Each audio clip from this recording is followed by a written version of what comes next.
अस्सलाम वालेकुम my YouTube family, कैसे हैं आप सब लोग। अल्लाह का शुक्र है मैं बिल्कुल ठीक हूँ जी। मेरी फैमिली बिल्कुल ठीक ठाक है। आप सबकी दुआएं मेरे साथ हैं। तो जी जब आप सबकी दुआएं मेरे साथ होंगी तो जी क्या हो सकता है। और जी अल्लाह पाक आप सबको इसी तरह खुश रखें, आबाद रखें, जहाँ कहीं भी है आपको जी अपने हिफ्ज़ ईमान में रखें जी, आमीन सुम आमीन। और एज़ ऑलवेज़ हम निकले हैं बाहर और जी हस्बैंड ने जी थोड़े से पैसे जो हैं वो डिपॉज़िट करने थे, तो उसके बाद हम निकल जाते हैं और घर की तरफ वापसी होती है, क्योंकि ऑलरेडी हमने घूम शूम लिया हुआ था। तो ये हो चुकी है जी हमारी नेक्स्ट मॉर्निंग। और हस्बैंड ने कहा चलो जी आज मैं ना तुम्हें ज़बरदस्त सा ना ऑमलेट बना के खिलाता हूँ। तो जी नाम तो दिया था मेरे हस्बैंड ने इसको ऑमलेट का, लेकिन जब ये रेडी हुई तो ये भुजिया की शक्ल में रेडी हुई थी। तो साथ में मैं ब्रेड के पीसेस जो हैं उनको मक्खन लगा के कर रही हूँ गरम, और दूसरी तरफ जो हस्बैंड है वो बना रहे हैं अंडे की भुजिया, जिसमें प्याज किया था और शिमला मिर्च थी और अंडे थे ऑफ कोर्स, नमक मिर्च। और जी बता रहे थे हस्बैंड, मैंने इसमें डाला था जी ज़ीरा पाउडर भी और थोड़ा सा धनिया पाउडर। और जी मज़ेदार सी जो अंडे की भुजी है वो जी हस्बैंड ने रेडी की थी और बहुत मज़े की लग रही थी। बिल्कुल ऐसा लग रहा था जैसे चाइनीज़ फ्लेवर इसमें आ रहा है, जैसे चाइनीज़ सॉल्ट भी इसमें डाला हो, लेकिन ऐसा कोई, मैं चाइनीज़ सॉल्ट मैंने आज तक कभी यूज़ ही नहीं किया। तो बहुत मज़े की बनी थी।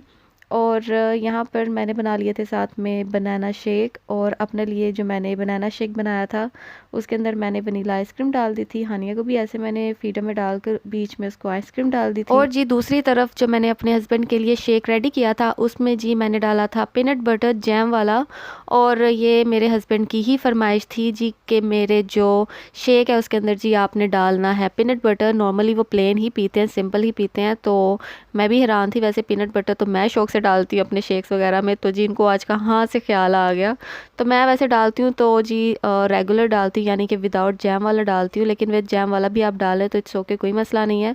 और जी यहाँ पर हमारी एंट्रेंस हो चुकी है हॉस्पिटल में, और जैसे कि मैंने आपको बताया था इनकी मुझे आ गई थी कॉल और इन्होंने कहा जी बेड जो है वो अवेलेबल है, तो जल्दी से भागे भागे आ जाओ, जहाँ कहीं पर भी हो जल्दी से आ जाओ, ये भी कहीं आपके हाथ से जाता है। तो हालांकि उन्होंने मुझे कर लेना था कल ही एडमिट, लेकिन बेड वहाँ पर अवेलेबल नहीं था। और जैसे ही हुआ इन्होंने कहा जी नेक्स्ट डे तक आपको आ जाएगी कॉल। तो वही बात हुई कि अभी दोपहर ही हुई थी और मैं अपने काम शाम रेगुलर कर रही थी, तो जी मुझे अचानक से कॉल आ गई और फिर हम जी आ गए यहाँ पर हॉस्पिटल में। और यहाँ पर जब आप एक बार आ जाएं, जैसे कि मैंने आपको बार बार अपनी पिछली वीडियो में भी बताया था कि वो अपनी तसल्ली किए बगैर वो आपको नहीं जाने देते। मुझे कुछ घंटों के लिए उन्होंने बोला था कि आपको हम जी अपने इधर रखेंगे हॉस्पिटल में, लेकिन मुझे नहीं पता था कि 1-2 दिन भी लग सकते हैं, क्योंकि कभी कभी ऐसा होता है कि उन्होंने अपनी हर चीज़ की, हर जो जो उनको तसल्ली ना आए, उन्होंने जी ट्रीटमेंट या फिर ब्लड टेस्ट हो, कुछ भी जब तक तसल्ली ना हो नहीं छोड़ते आपको। और जी ये सब देखने के बाद सबसे पहला क्वेश्चन यही होगा आपके माइंड में कि क्या हो गया इसे, क्या अचानक से रीज़न बन गई इसके एडमिट होने की हॉस्पिटल में। तो जी आपको कुछ भी खुद भी नहीं पता होता अपना, कि अगर आप जी अच्छा खा रहे हैं, पी रहे हैं, रह रहे हैं जी अच्छे तरीके से, जी इंजॉय कर रहे हैं लाइफ को, लेकिन इन सब के बावजूद भी अगर आप जी ऐसा कुछ फील कर रहे हो कि something is not good with you और something is happening with you, तो आपको जी बेस्ट ऑप्शन यही है कि go to the hospital and concern with your doctor.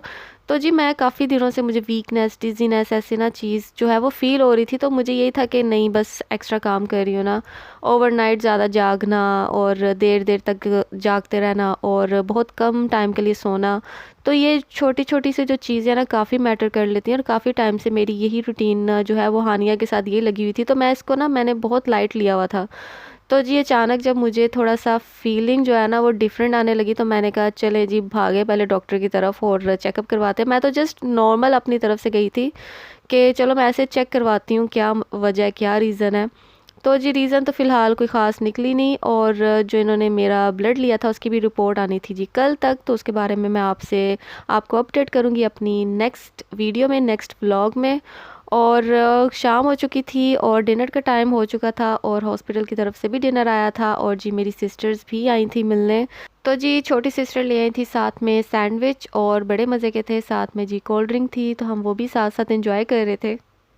और मेन्यू इनका बहुत ही मज़ेदार सा होता है, और अल्लाह माफ़ करे कहना नहीं चाहिए, हॉस्पिटल का खाना ज़रूर होता है लेकिन सीरियसली बहुत ज़्यादा हेल्दी होता है।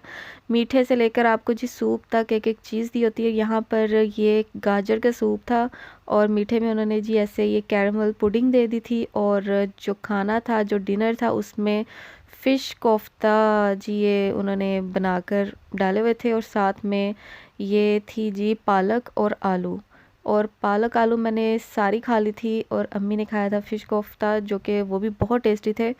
तो साथ में जी आपको ब्रेड श्रेड और जिस तरह खुब्स वगैरह रोटी के फॉर्म में आपको जी वो मिल जाएगी। और साथ में उन्होंने ये एक पेपर दिया होता है जिस पे जी आपको सारा जो फूड है उसका कितना ग्राम है बनता, और क्या कौन सा फूड है जो आप खा रहे हैं, तो जी एक एक चीज़ लिखी होती है। तो ये बहुत ही ज़्यादा बेस्ट पार्ट है, आपको पता होता है आप कितने जी ग्राम्स अपने अंदर डाल रहे हैं और कितनी कैलोरीज अपने अंदर जी आप शामिल कर रहे हैं।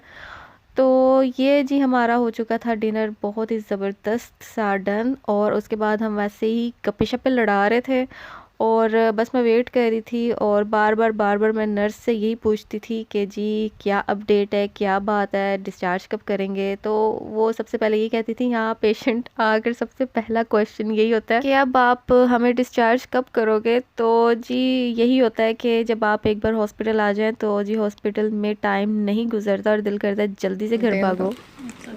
It happens this way. Take care, stay blessed. Inshallah, we'll see you tomorrow at home. Okay. इंशाल्लाह। Inshallah, we'll have party hard. Okay. See you. Inshallah. And when you come here, bring more food. I will. Inshallah. Okay. Tell me what you want to eat. Okay. Along Inshallah. with sweets, I will bring. Inshallah. Bye. Okay. Bye. Take care. Okay. Allah Hafiz. Come soon, please. तो जी यहाँ पर जो sisters हैं वो घर जाने की कर रही थी तैयारियाँ, और यहाँ पर हमारा जो कभी खुशी कभी गम वाला सीन है वो थोड़ी देर के लिए जी स्टार्ट हुआ था, और जैसे स्टार्ट हुआ वैसे ही एंड हो गया। तो जी इसके साथ साथ मैंने अपनी पिछले व्लॉग में जी दिया था शाउट आउट, और मुझे एक की तरफ से थोड़ी सी कंप्लेन आई कि आपने जी मेरा नाम क्यों नहीं लिया, बताया, बोला क्यों नहीं। इस तरह तो लोग मुझे फ़ॉलो ही नहीं करेंगे। लोग फ़ॉलो करते ही करते हैं, जो लोग आपके चाहने वाले हों वो आपको जी आपकी वीडियो देख कर ही छोड़ते हैं। तो जी ये है बिया लाइफ, इनको ज़रूर फॉलो कीजिएगा। ओके जी, तो यहाँ पर जो मेरी सिस्टर्स हैं वो मुझे गुड नाइट कह के चली गई थी। कभी खुशी कभी गम वाला सीन जो था ना वो हुआ था थोड़ी देर के लिए।